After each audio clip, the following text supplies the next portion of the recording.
ठीक है, चलिए माँ भगवती का ध्यान करके, माँ सरस्वती से प्रार्थना करके और गणेश जी से प्रार्थना करके हम लोग शुरू करते हैं। अवस्था वगैरह हमने पढ़ ली थी और ग्रहों का उदय होना, अस्त होना, ये सब चीज़ें हमने कर लिया था कल लास्ट क्लास में। आज हम प्रत्येक लग्न में ये जानेंगे कि कौन से लग्न में कौन से ग्रह नैसर्गिक रूप से शुभ होते हैं और कौन से ग्रह नैसर्गिक रूप से अशुभ होते हैं। अब यहाँ नैसर्गिक शब्द का अर्थ ये है कि उनका जो एक्चुअल नेचर है किसी लग्न के अंदर, ठीक है जी, वो मैं अभी समझाता हूँ। एक होता है टेम्परेरी नेचर, वो डिपेंडिंग ऑन सिचुएशन, जैसे जैसे सिचुएशन बदलेगी, कुंडलियों में ग्रहों की स्थितियां बदलेंगी, उस हिसाब से उनकी शुभता अशुभता में आगे पीछे होता रहेगा, है ना, उनमें बदलाव होते रहेंगे। परंतु अभी हम इसको नैसर्गिक रूप से पहले समझेंगे।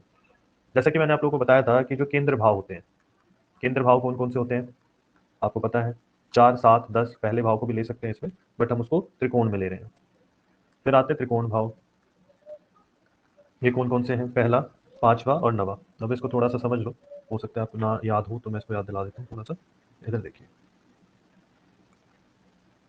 बोर्ड क्लियर है ना आप लोगों को?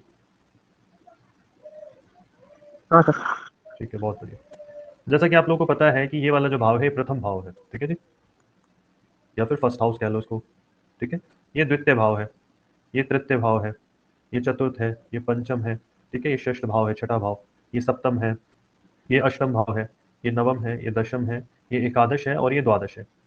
इंग्लिश में कहें तो ये फर्स्ट हाउस है, ये सेकंड है, ये थर्ड है, fourth, fifth, six, seventh, eight, nine, 10, 11 और 12, 12 भाव होते हैं, जिनमें से चौथा भाव ये वाला, सातवां भाव ये वाला और 10वां भाव ये वाला, मैं साथ साथ टिक करता जा रहा हूँ, ये कौन से हमारे केंद्र भाव है और ये सम फलदायी होते हैं, मतलब न्यूट्रल बिहेवियर होता है इनका, ना हम इसको बहुत शुभ कहेंगे ना अशुभ कहेंगे, ठीक है जी। फिर आ जाते हैं त्रिकोण भाव पे, जो हमारा पांचवा भाव है ये त्रिकोण है, इसको थोड़ा बड़ा करता हूँ, हाँ, ये पांचवा भाव त्रिकोण है, नवा भाव त्रिकोण में आएगा और प्रथम भाव त्रिकोण में आएगा, और इसको कहते हैं लक्ष्मी भाव भी कहा जाता है। ये भाव अत्यंत शुभ होते हैं, मैं लिख भी देता हूँ, ठीक है जी। ऐसे ही मैंने एक और भाव बताया था, त्रिक भाव। ये कौन कौन से हैं, छठा, आठवां व 12वां, ठीक है जी, ये होते हैं हमारे त्रिक भाव। यहाँ पे देखते हैं कौन कौन से हैं। ये छठा भाव, आठवां भाव, सॉरी, छठा भाव, आठवां भाव ये वाला है और 12वां भाव ये वाला है, वो गलत टिक लग गया था। तो ये हमारे कौन से भाव हैं, त्रिक भाव। और त्रिक भाव कैसे होते हैं, अशुभ होते हैं, बैड होते हैं, अच्छे नहीं होते। यहाँ से हम अशुभता को देखते हैं। अब हमारे पास कुछ और भाव बचते हैं, कौन से हैं वो, दूसरा, तीसरा, 11वां, दूसरा, तीसरा और 11वां, वो कौन कौन से भाव हैं देख लो एक बार यहाँ पे, दूसरा, तीसरा और 11वां। ये भाव कैसे, ये डिपेंड करता है अकॉर्डिंग टू सिचुएशन, ठीक है जी, जैसी स्थितियां होंगी उस हिसाब से ये आप समझ लीजिए शुभता में आ जाएंगे या फिर अशुभता में चले जाएंगे। तो यहाँ पे लिखता हूँ मैं अकॉर्डिंग टू एटमोस्फेयर, ठीक है। ये हमने लास्ट क्लास में कर लिया था। अब आपको इसका अब समझ में आएगा जब मैं आप लोगों को प्रत्येक लग्न के विषय में बताऊंगा, तो कैसे हमें डिसाइड करना है कि दूसरे, तीसरे, 12वें भाव को किस प्रकार की स्थितियों में हम मानेंगे, शुभता में लें, अशुभता में लें या न्यूट्रल लें, कैसे लें, ठीक है। अब हम शुरू करते हैं मेन अपना जो टॉपिक है आज का, इसको हम कह सकते हैं 12 लग्नों के विषय में चर्चा। तो सबसे पहला जो लग्न है वो कौन सा होता है, आशीष जी एक बार बताइए। फर्स्ट हाउस, या फिर आप ये कहिए कि जो असेंडेंट है हमारा सबसे पहला, वो कौन सा है, या सबसे पहली राशि कौन सी है। मेष। बिल्कुल जी, मेष लग्न, ठीक है जी।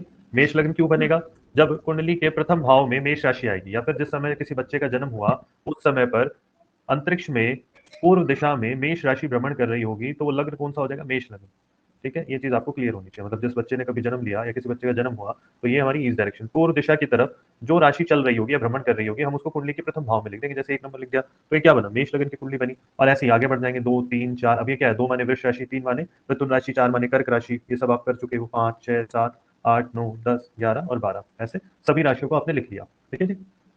अब यहाँ पर प्रथम भाव के स्वामी कौन बने, ये बताइए। लग्न तो मेष हो गया, फर्स्ट हाउस के लॉर्ड कौन है,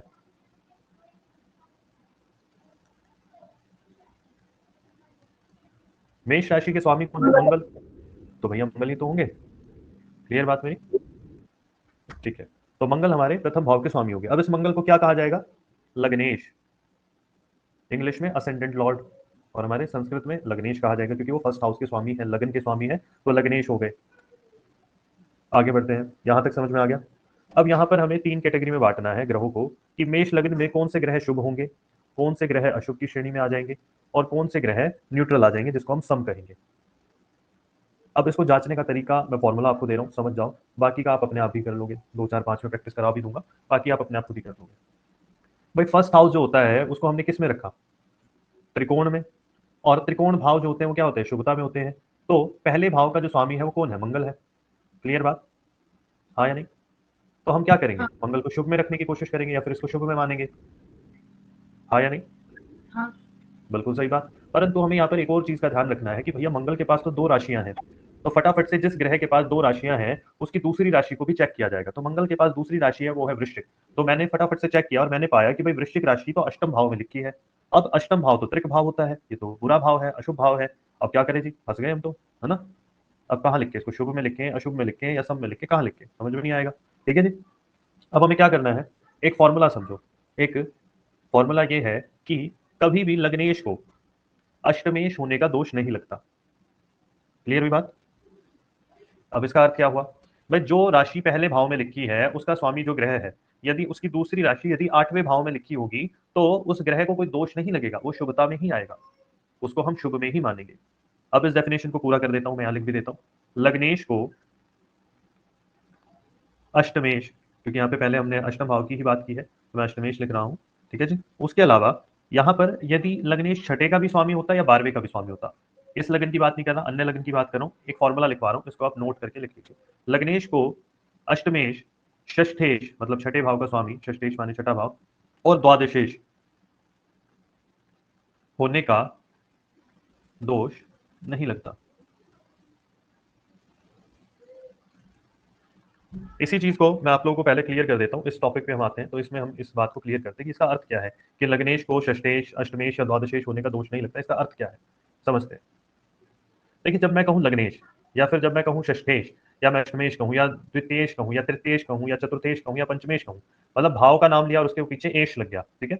तो उसका अर्थ क्या होता है कि उस भाव के स्वामी की हम बात कर रहे हैं, उसके मालिक की बात कर रहे हैं। जैसे मान लेते हैं कि भाई ये घर है, आकाश का है, ठीक है जी। यहाँ पे आ लिख दिया मैंने, आकाश जी का ये घर है, तो इसके स्वामी कौन हुए, आकाश जी तो हुए ना। ठीक है जी। अब ऐसे ही मैं फर्स्ट हाउस में मेष राशि लिखता हूं। अब मेष राशि का स्वामी कौन है, किसकी है मेष राशि, मंगल की है, तो पहले भाव का स्वामी कौन हुआ, मंगल हुआ। ठीक है। ऐसे ही दूसरे भाव का स्वामी कौन हुआ, वृष राशि लिखी है तो शुक्र हो गए।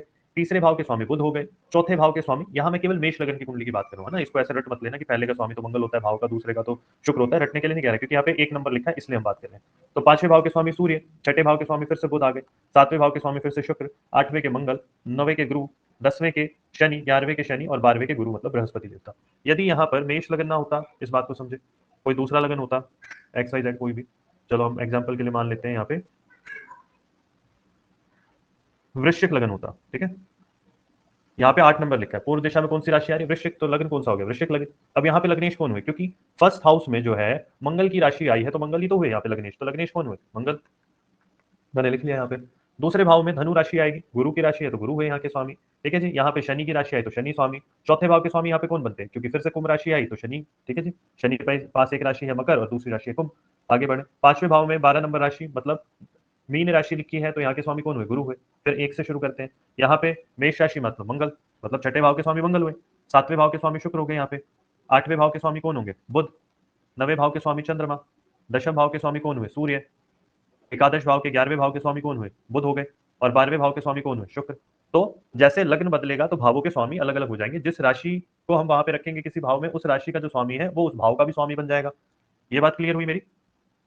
अब मैंने एक टर्म लिखवाई कि लग्नेश को यदि कोई ग्रह लगन का लॉर्ड है या फिर लगन का स्वामी है तो उसको छठे, आठवें या 12वें भाव का स्वामी होने का दोष नहीं लगता। इसका अर्थ क्या है कि भाई अगर कोई राशि, किसी ग्रह की राशि पहले भाव में लिखी है, ठीक है, पहला इंपॉर्टेंट पॉइंट, किसी ग्रह की राशि यदि पहले भाव में लिखी है, यदि उसकी दूसरी राशि छठे भाव में आ जाए या फिर आठवें में आ जाए या 12वें में आ जाए, तो हम उस ग्रह को नैसर्गिक रूप से, मेरी बात को समझना, नैसर्गिक रूप से मैं यहाँ पे कह रहा हूँ, तात्कालिक रूप से नहीं कह रहा, नैसर्गिक रूप से हम उसको शुभ मानेंगे। तो मंगल जो है मेष लगन की कुंडली में फर्स्ट हाउस के स्वामी बनते हैं, फर्स्ट हाउस के लॉर्ड है, ठीक है जी। और एट्थ हाउस के लॉर्ड है। अब एट्थ हाउस जो है वो तो अशुभ भाव हो गया जी, और पहला भाव शुभ हो गया। एक सिंपल सी तरीका और समझते हैं कि हमेशा बुराई पर अच्छाई की जीत होती है, तो पहला भाव तो अच्छा है ना, आठवां भाव बुरा है, तो मंगल को हमने शुभ मान लिया। अब यही अगर मैं वृश्चिक लगन में बात करूं, यहाँ पे देखिए ध्यान से इस वाले चार्ट को, यहाँ पे प्रथम भाव के स्वामी यहाँ पर भी मंगल बनते हैं। अब हमें पता है मंगल की दूसरी राशि भी एक और, हमने फटाफट ढूंढा, मंगल की दूसरी राशि तो भैया छठे भाव में है। अब छठा भाव भी अशुभ होता है, अब मंगल यहाँ पर भी लग्नेश है, अब क्या करें जी, सोचिए क्या करें। वही फार्मूला, लग्नेश को षष्टेश, अष्टमेश या द्वादशेश होने का दोष नहीं लगता। इंग्लिश में कहें कि फर्स्ट हाउस के लॉर्ड को सिक्स हाउस, एट हाउस और 12th हाउस होने का कोई भी दोष नहीं लगता। तो यहाँ पर मंगल लग्न का व छठे भाव का स्वामी है, परंतु लग्न का स्वामी होने के कारण इस पे छठे भाव का दोष नहीं लगेगा, तो इसलिए हम इसको यहाँ पर वृश्चिक लगन में भी मंगल को शुभ लेंगे। ठीक है जी, शुभता में काउंट करेंगे। इसी फॉर्मूले को एक और चार्ट पे देखते हैं, फिर हम आगे बढ़ेंगे अपने काम पे, जो मेन हमें आज पढ़ना है। आशा करता हूँ मैं आप लोगों को अच्छे से समझा पा रहा हूँ, है ना। यदि किसी को कोई भी डाउट आ रहा है ना तो वो हैंड रेज कर सकता है, मैं उससे पूछ लूंगा रुक के।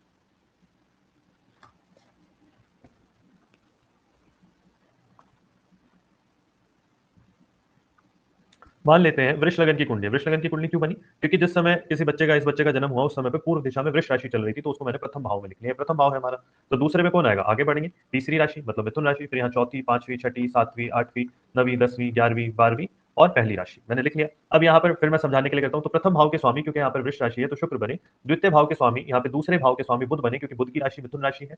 तीसरे भाव के स्वामी चंद्रमा है। चौथे भाव के स्वामी सूर्य है। पांचवें भाव के स्वामी बुध है। छठे भाव के स्वामी शुक्र हैं। सातवें भाव के स्वामी यहाँ पर मंगल बनते हैं। आठवें के गुरु बनते हैं। नवे भाव के शनि बनते हैं। दशम भाव के भी शनि बनते हैं और 11वें भाव के यहाँ पर गुरु बनते हैं स्वामी और 12वें भाव के मंगल बनते हैं। क्यों? क्योंकि उनकी राशियां लिखी हुई है। आप लोगों को क्लियर हुई? अब यहाँ पर मैंने देखा कि भाई लग्न के लॉर्ड कौन है? लग्नेश कौन है? शुक्र। क्यों है? क्योंकि प्रथम भाव में शुक्र की राशि लिखी हुई है। कौन सी राशि? वृष राशि। अब मुझे पता है कि भाई शुक्र के पास दूसरी राशि, मैंने फटाफट से चेक करा और शुक्र की दूसरी राशि को देखा, अरे भैया ये तो छठे भाव में लिखी है। अब छठा भाव तो अशुभ है और पहला भाव शुभ है। अब नैसर्गिक रूप से वृष लगन की कुंडली में शुक्र कैसा होगा? शुभ होगा। क्यों होगा? क्योंकि लग्नेश को षष्टेश होने का दोष नहीं लगता। फर्स्ट हाउस के लॉर्ड को छठे भाव का या फिर आठवें भाव का या फिर 12वें भाव का होने का दोष नहीं लगता। तो शुक्र यहाँ पर शुभता में आ गए। क्लियर हुई मेरी बात? अगर हो गई है तो जल्दी से बोल लें, फिर हम लोग अपने काम पे चलते हैं, आगे बढ़ेंगे। तो हाँ जी। बहुत बढ़िया, चलो थैंक यू जी। तो हम मेष लगन पे आ जाते हैं। तो मेष लगन में प्रथम भाव में कौन सी राशि लिखी है? मंगल की राशि लिखी है। मंगल यहाँ के स्वामी बने और हमने मंगल की दूसरी राशि को भी चेक करा, वो आठवें भाव में है। जैसा मैंने लिखा लग्नेश को अश्लेष होने का दोष नहीं लगता, तो मंगल को मैंने शुभ की श्रेणी में ले लिया। क्लियर बात? अब आगे बढ़ते हैं। अब यहाँ चलते हैं, दूसरे भाव में देखते हैं। दूसरे भाव में शुक्र की राशि लिखी है जिसको हम कहते हैं वृष राशि। अब हमें पता है शुक्र के पास एक और राशि है, तो हमें फटाफट से दूसरी राशि को भी चेक किया। दूसरी राशि कहाँ लिखी है? सातवें भाव में। अब आप लोगों को मैंने कहा कि भाई जो फर्स्ट हाउस होता है, ठीक है जी, वो लग्न है और जो सेकंड हाउस है वो क्या है? दूसरा भाव है। और जब मैंने वहां पे लिखा था कि भाई दूसरा, तीसरा व 11वां भाव, देखिए पीछे, दूसरा, तीसरा व 11वां भाव ये अकॉर्डिंग टू एटमॉस्फेयर बदलेंगे और हमें बताएंगे। अब यहाँ पर मैं डिसाइड तो कर नहीं पा रहा शुक्र को मैं शुभ में लूं या शुभ में, क्योंकि अकॉर्डिंग टू सिचुएशन है। तो यहाँ पे क्या कह रही है वृष राशि कि भैया मेरी दूसरी राशि को देख लो, मेरे जो स्वामी है शुक्र, उनकी दूसरी राशि को देखो कि वो क्या कह रहे हैं, वो कहाँ पे है। तो मैं फटाफट से दूसरी राशि पे यहाँ पे गया, सातवें भाव में तुला राशि पे। मैंने देखा भाई तुला राशि तो जीरो वाले मतलब सम भाव में लिखी है, ठीक है जी, न्यूट्रल में है। तो मैंने शुक्र को यहाँ पे सम की श्रेणी में लिखा। क्यों? क्योंकि एक राशि है जीरो वाला भाव जिसको हम कह रहे हैं अकॉर्डिंग टू सिचुएशन या फिर अकॉर्डिंग टू एटमॉस्फेयर वो चेंज होगा। दूसरा भाव न्यूट्रल है, सम है, तो मैंने शुक्र को यहाँ पर सम की श्रेणी में लिख दिया। यहाँ तक क्लियर है मेरी बात? अब मैं पहुंचा तीसरे भाव पे। तीसरे भाव पे बुध की राशि लिखी हुई है, कौन सी? मिथुन राशि। अब मुझे पता है कि भैया बुध के पास तो एक और राशि है, तो मुझे क्या करना है? बुध की दूसरी राशि को ढूंढना है। अब बुध की दूसरी राशि कौन सी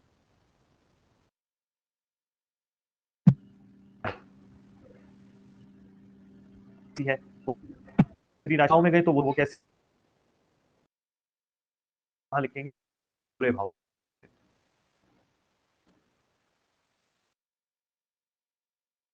राशि जीरो। समझ में आ गया? चौथा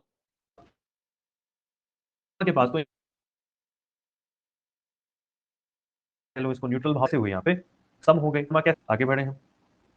यहाँ पर हम चलते हैं पांचवें भाव पे और पांचवें भाव में सूर्य की राशि सिंह राशि है। अब सूर्य यहाँ पर कौन से भाव में बैठे? पांचवें भाव में। अब हमें पता है कि पांचवा भाव त्रिकोण भाव है, ये तो लक्ष्मी भाव है, ये तो शुभ भाव है। तो मेरे को जल्दी से यहाँ पर सूर्य को शुभ में लिख देना है। क्यों? क्योंकि सूर्य के पास दूसरी राशि नहीं है, तो हमें चेक करने की जरूरत ही नहीं। छठे भाव की हमने बात कर ली है, सातवें की हमने बात कर ली, आठवें की कर ली, क्योंकि बुध शुक्र मंगल की राशि है। अब यहाँ आ जाते हैं नवे भाव पे। अब नवे भाव के स्वामी कौन बनते हैं? आकाश बताइए एक बार, कौन बनते हैं नाइन्थ हाउस के लॉर्ड? गुरु। गुरु बनते हैं। गुरु के पास कितनी राशियां हैं? गुरु के पास दो कितनी राशि राशियां? हैं। दो। कौन सी? धनु और मीन। मीन राशि। हाँ, पाइस में विराजमान।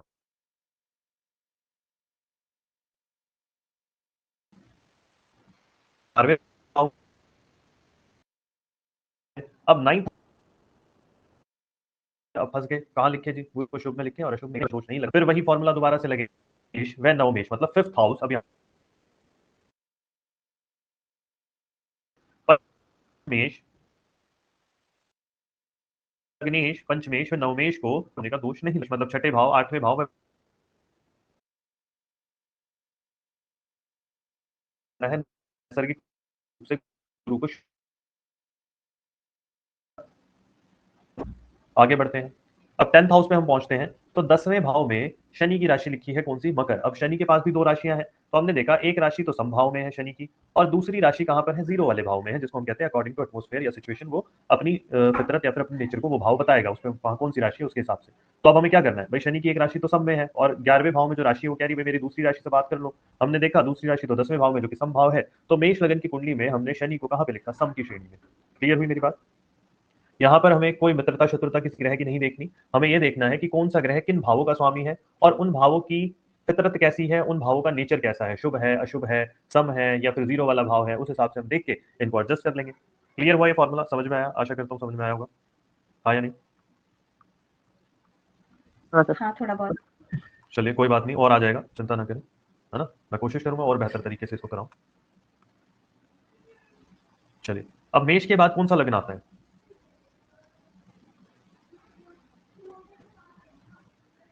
मेष के बाद वृष लगन आता है, बोला करो भाई, अच्छा लिख दिया क्या, ठीक है। अब प्रथम भाव में 2 नंबर लिखा है, इट मींस यहाँ पर वृष लगन है, मतलब जिस समय इस बच्चे का जन्म हुआ उस समय पूर्व राशि में वृष राशि भ्रमण कर रही थी, तो हमने इसको वृष लगन की कुंडली मान लिया। ठीक है जी, 2 3 4 5 6 7 8 9 10 11 12 और 1, हम इसको आगे ऐसे फर्दर लिखते जाएंगे। अब वृष लगन के स्वामी कौन है, हमें पता होना चाहिए भाई, कौन है, शुक्र है, बहुत बढ़िया। तो लग्नेश कौन हुए हमारे पास, शुक्र। ठीक है जी, शुक्र इस भाव के, इस राशि के और इस लगन के मालिक हो गए। कौन से भाव के मालिक हुए, प्रथम भाव के। कौन सी राशि के मालिक है, वृष राशि के, और प्रथम भाव को हम लग्न कहते हैं, तो नो डाउट ये लग्नेश हो गए। अब यहाँ पे चेक करते हैं, देखो यहाँ पे एक चीज हम ऐसे समझ सकते हैं कि शुक्र इस कुंडली के मालिक हैं, तो इनके पास अथॉरिटी है, ये किसको शुभता में डालेंगे, किसको अशुभता में डालेंगे। ठीक है जी, मैं फिर कहूंगा ये इनका लगन के अनुसार अपना नैसर्गिक नेचर है, परंतु ग्रहों की प्लेसमेंट्स को देखकर हम बाद में और डिसाइड करेंगे कि किसको हम शुभ में लें, किसको अशुभ में लें, पर ये जानना हमें पहले जरूरी है। तो वृष लगन की कुंडली है, प्रथम भाव में वृष राशि लिखी है, वृष राशि के स्वामी शुक्र है, हमें पता है भैया शुक्र के पास एक और राशि है, वो कौन सी राशि है, हम जाते हैं यहाँ ढूंढते हैं, और तुला राशि है। अब तुला राशि छठे भाव में और वृष राशि प्रथम भाव में, एक भाव शुभ है प्रथम भाव और छठा भाव अशुभ है। हमें पता है कि भाई लग्नेश को षष्टेश अष्टमेश और द्वादशेश होने का दोष नहीं लगता, तो मैं यहाँ पर सिंपली शुक्र को शुभ ग्रहों की श्रेणी में रख लूंगा। अगले भाव की तरफ चला मैं, यहाँ पर मिथुन राशि है, बुध के पास भी दो राशियां होती हैं, और दूसरा भाव जीरो वाला भाव है, या फिर अकॉर्डिंग टू एटमोस्फेयर या सिचुएशन चेंज होने वाली बात है यहाँ पर। तो हमें क्या करना है, हमें बुध की दूसरी राशि को देखना। मैंने फटाफट से दूसरी राशि को ढूंढा और देखा दूसरी राशि बुध की कन्या राशि, तो 5वें भाव में पंचम भाव में, अरे भैया पंचम भाव तो शुभ होता है, तो शुभ होता है तो हम क्या करेंगे, बुध को शुभ की श्रेणी में ले लेंगे, क्योंकि एक भाव तो जीरो वाला है, उसमें तो उसका अपना कोई है ही नहीं, वजूद ही मत मानो कि भाई वहां से हम डिसाइड कर ही नहीं सकते। आगे बढ़ते हैं, हम पहुंचते हैं तीसरे भाव पे, तीसरे भाव में चंद्रमा की राशि है। ठीक है जी, तीसरे भाव में चंद्रमा की राशि है, और तीसरा भाव कौन सा है, अकॉर्डिंग टू सिचुएशन चेंज वाला, अकॉर्डिंग टू एटमोस्फेयर। अब यहाँ पर सोचने की बात है कि चंद्रमा के पास तो भैया दूसरी राशि है ही नहीं। अब हम यहाँ क्या देखें, अब हम देखेंगे मित्रता शत्रुता। अब हम देखेंगे कि शुक्र, क्योंकि शुक्र लग्नेश है, तो शुक्र का जो संबंध है वो चंद्रमा से कैसा है। आप लोगों को मैंने ग्रहों की मित्रता शत्रुता पढ़ाई, तो वहां पर आपको पता है कि भाई जो शुक्र है वो चंद्रमा को क्या मानता है, शत्रु मानता है अपना, मित्र नहीं मानता। क्लियर है आपको ये बात, हाँ या नहीं, क्लियर है ना। हाँ फिर से एक बार बताइए। मैंने कहा कि जब हमने मित्रता शत्रुता पढ़ी, तो वहां पर हमने क्या देखा था कि भाई जो शुक्र है वो चंद्रमा को अपना शत्रु मानता है, और जो थर्ड हाउस है वो कैसा है, वो अकॉर्डिंग टू सिचुएशन चेंज होता है, क्योंकि हम थर्ड हाउस, सेकंड हाउस या 11th हाउस में कैसे देख रहे थे अभी तक, उसकी दूसरी राशि को देख रहे थे कि वो कहाँ है, उसके हिसाब से डिसाइड कर रहे थे। पर चंद्रमा की तो कोई दूसरी राशि होती ही नहीं, तो अब हमें यहाँ पे इनकी फ्रेंडशिप और इनका ये देखना है कि भाई कोई ग्रह किसी का शत्रु तो नहीं है, एनिमी तो नहीं है। तो चंद्रमा को शुक्र, क्योंकि शुक्र लग्नेश है, इसीलिए हम शुक्र से दोस्ती या दुश्मनी देख रहे हैं, चंद्रमा से नहीं देख रहे। हम देख रहे हैं कि भाई शुक्र चंद्रमा से कैसा बिहेवियर करता है, कैसा रिलेशन रखता है, तो शत्रुता वाला रखता है। तो सिंपल सी बात है, चंद्रमा को यहाँ पर अशुभ की श्रेणी में रखा जाएगा। क्लियर है बात, हाँ बहुत बढ़िया, ठीक है। हाँ सर। हालांकि यहाँ पर आगे जब हम पढ़ेंगे इसको और अच्छे से करेंगे, मतलब आगे धीरे धीरे बढ़ते जाएंगे एडवांस की तरफ, तब हम क्या सोचेंगे कि यार चंद्रमा जो है वो तो जीरो वाले भाव का स्वामी है, और चंद्रमा नैसर्गिक रूप से अशुभ ग्रह भी नहीं है, तो फिर हम उसकी प्लेसमेंट से डिसाइड करेंगे कि भाई उसको कैसे रिजल्ट देने हैं। परंतु अभी के लिए हम यहाँ पर इस लगन कुंडली के हिसाब से चंद्रमा को अशुभता में रख रहे हैं, क्योंकि शुक्र चंद्रमा को अपना मित्र नहीं मानता, और चंद्रमा ऐसे भाव में बैठा है जिस भाव का स्वामी जो है उसकी दूसरी राशि को हमें देखना पड़ता है, उससे हम डिसाइड करते हैं, परंतु यहाँ पर चंद्रमा की दूसरी राशि नहीं है, तो हमने यहाँ पर मित्रता व शत्रुता को देखा। आगे बढ़ते हैं, चौथा भाव, चौथे भाव में सिंह राशि है, सिंह राशि किसकी है, सूर्य की। अब सूर्य की जो राशि है वो न्यूट्रल मतलब सम भाव में, केंद्र भाव में बैठी है, चौथे भाव में है, ये चौथा भाव है हमारा, तो सूर्य को हमने सिंपली है भाई सम में रखना है, न्यूट्रल में रखना है। आगे बढ़ते हैं, पहुंचते हैं पंचम भाव पे, पंचम के स्वामी बुध, बुध को तो हमने ऑलरेडी लिख ही लिया। आगे बढ़ते हैं छठे, छठे के स्वामी शुक्र, उसको तो हमने देख ही लिया। और आगे बढ़ते हैं, यहाँ पर देखते हैं कि सातवें भाव में वृश्चिक राशि है, वृश्चिक राशि के स्वामी कौन है, मंगल। अब हमें पता है मंगल के पास भैया एक और राशि है, फटाफट दूसरी राशि ढूंढी, कहाँ मिली, 12वें भाव में। अब 12वां भाव तो अशुभ है, और आठवां भाव कैसा है, सॉरी सातवां भाव कैसा है, सातवां भाव है सम, न्यूट्रल है। अब अशुभ और न्यूट्रल की हम अगर कहीं ना कहीं फाइट कराएंगे तो भाई अशुभ ही जीतेगा। तो हम क्या करेंगे, यहाँ पर मंगल को अशुभता में लिखेंगे, क्योंकि उसकी एक राशि अशुभ भाव में है और एक राशि सम भाव में है।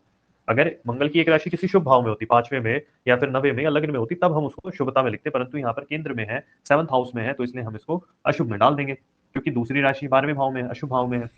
आगे बढ़ते हैं। यहाँ पर देखा हमने कि जो धनु राशि है वो तो 8वें भाव में है, और इनकी जो दूसरी राशि है गुरु की, बृहस्पति देवता की, वो 11वें भाव में। अब 11वां भाव क्या कह रहा है, दूसरा, तीसरा और 11वां। दूसरी राशि को देखो भैया मेरी, हम मीन से वापस धनु के पास गए, यहाँ पर क्या बताओ, वो कहेगा कि भाई मैं तो बुरे भाव में बैठा हूँ, अशुभ भाव में बैठा हूँ, तो मैं कैसे शुभ फल करूंगा, मैं तो बुरे ही फल करूंगा।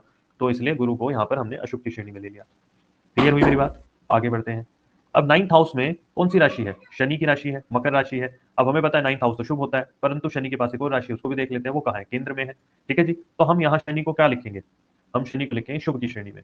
अब एक और टर्म आप लोग को सीखनी है, जिसको हम कहते हैं योग कारक। योग कारक ग्रह, योग कारक का मतलब क्या हो गया कि जो ग्रह शुभता में हो, जो ग्रह किसी प्रकार का योग बनाता हो, तो उसको हम योग कारक कहते हैं। तो अब यहाँ पर कोई ग्रह यदि पहले, पांचवें व नवे भाव का भी स्वामी हो, और साथ ही साथ वही ग्रह यदि चौथे, सातवें व 10वें भाव का भी स्वामी हो, तो उसको हम कहेंगे योग कारक ग्रह। दोबारा समझे, हम यहाँ कह सकते हैं कि कोई ग्रह लगन पंचम नवम का और चौथे, सातवें, 10वें का स्वामी हो तो वो योग कारक है, या फिर इसको ऐसे भी कहा जा सकता है, यदि कोई ग्रह त्रिकोण का स्वामी है और साथ ही साथ केंद्र का भी स्वामी है। त्रिकोण कौन से, पहले, पांचवें, नवे, और केंद्र कौन से, चौथे, सातवें, 10वें भाव। यदि कोई ग्रह त्रिकोण व केंद्र का स्वामी साथ साथ है, तो हम उसको योग कारक की श्रेणी में लेंगे। तो शनि यहाँ पर योग कारक भी हो जाता है, मतलब अत्यंत शुभ, इनके कंपैरिजन में भी शुभ हो जाएगा वो ज्यादा, योग कारक। क्लियर हुई मेरी बात? अभी आप लोगों ने मेरे से एक प्रश्न नहीं किया कि भैया आपने राहु केतु की तो बात ही नहीं की, ऐसा क्यों? देखिए राहु केतु के पास कोई राशि नहीं है, ठीक है, तो उसकी शुभता और अशुभता को हम समय अनुसार समझेंगे। हम समझेंगे कि उसकी प्लेसमेंट कैसी है, वो बैठा कहाँ है, किस भाव में है, और जिस भाव में बैठा है उसका स्वामी कैसा है, तो हम उसको लास्ट में करेंगे। अभी तक जो कराया वो समझ में आया? मुझे क्लियर करें एक बार फटाफट से। हाँ सर। चलिए हाँ। अगले लग्न पे पहुंचेंगे हम लोग।